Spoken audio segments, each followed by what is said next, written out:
Been a long time coming. This is a Miz and a midday. I'm going to make this short and sweet as I take a break from work.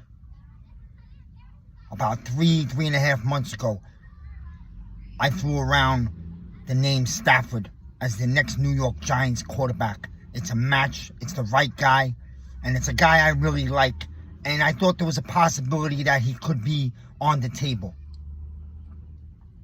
People laughed at me. People said, Miz, why would the Giants spend that money? Why would Stafford want to be a Giant? I'll tell you why. Because the New York fucking football Giants are still the New York football Giants. And they are in New York City. And they are still a very respected organization. It's been a bad bunch of years. They've been a bad football team. But overall, historically, they're still known as a Flagstaff top franchise in the NFL with 4 Lombardis and an owner who lately maybe has stuck his hand in the cookie jar a little, but he doesn't mean bad. And he's a well-respected owner from a class family, and the Giants are ran in a very class way. And players and coaches like that. So here's the deal. Stafford is a leader. He's a franchise quarterback. He's a winner. He's been to the top of the mountain. He instantly brings credibility to your team. He instantly raises the level of play of all the players on the team and expectation. Something we haven't had here in a decade. He instantly comes in your locker room and teaches players. And if you decide to get a young quarterback, he will teach him and mentor him how to deal with the NFL and New York City also. He's been to the big city. Detroit, LA. He's been on a losing franchise with the Lions. He knows how to deal with it. He will make players on the team feel like they're coming into a season with an opportunity to finally play for something, to win. Regardless if it's 8, 9, or 10 wins, he instantly make the Giants a competitor for a wild card. Whether you like to hear it or not, whether you don't want him because you want the Giants to draft a young quarterback and there's a chance that he holds down the bridge for 2 to 3 years while the Giants don't have to reach and force a young quarterback that they're not sure about. They could wait for a guy they absolutely are crazy about. He's a leader. He's a winner. He's a class act. And he matches the type of organization we are, and he can handle the big city and the media.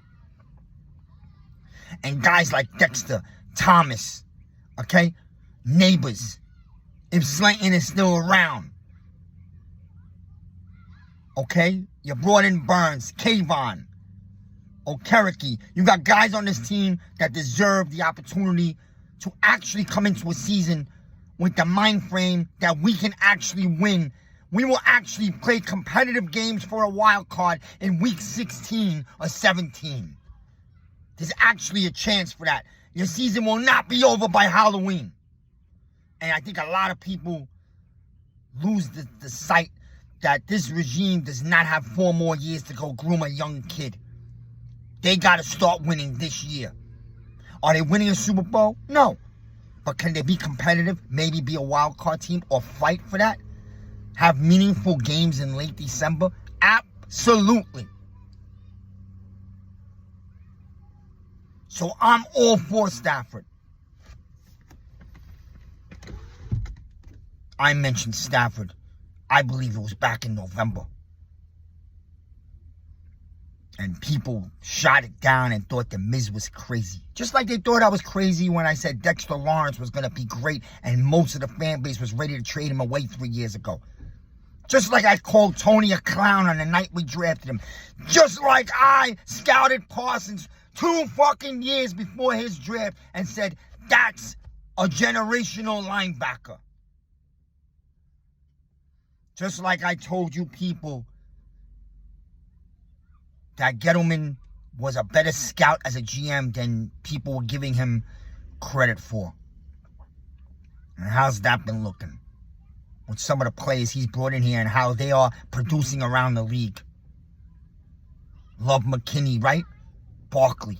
Boy, he was right when he said Barkley was touched by the hand of God. It's just that they never build him an O-line in order to show you the type of hand he carries of God. Well, the Eagles did. And respect to him for going and winning that. I can't hate on the guy. And I'm not going to blame Joe Shane for letting him go, even though he made it personal. It's John Mara who didn't allow Joe Shane to trade him at the deadline the year before when Joe Shane wanted to. Probably could have got a 2 for him. And Mara was scared he might lose 10 fans in the seats in December when it really don't fucking matter because we've been such an ass product that the fans don't even want to go anymore. Instead, they were spending money on flying planes over the stadium. And Mara's got to stop this old school 1981 way. We're in a modern day football. Look at Washington. They traded away Sweat Young at the right time to go get major picks. And look at the team they've built. And when you got to lose a game at the end of the year, you lose it. Because when you beat New England 10-7, you screwed yourself out of Dick McDaniel and Drake May. You screwed yourself. And the Giants kind of got to come out of this old school way. You want to stay old school and true to yourself, but you also don't want to go too far with it. Bottom line, Stafford is the right apple for the next 2 to 3 years for the Giants. And if they still love Shador at 3, go get him.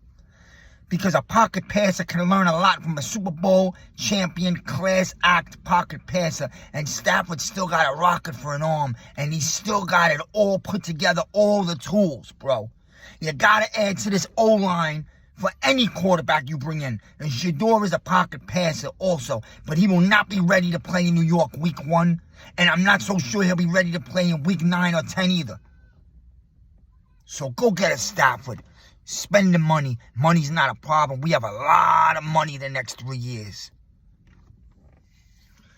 But it's time to bring in something. And if you think this regime's got 4 years to sit and groom a QB, they don't. Because if the Giants win 4 games next year, their ass is out. And you're looking at a tough schedule. And I'm not one that's scared of the tough schedule like most fans. Because to me, if you can play the top teams in the league, compete, and come away with winning 7-8 games, you are now battle-tested for the year after.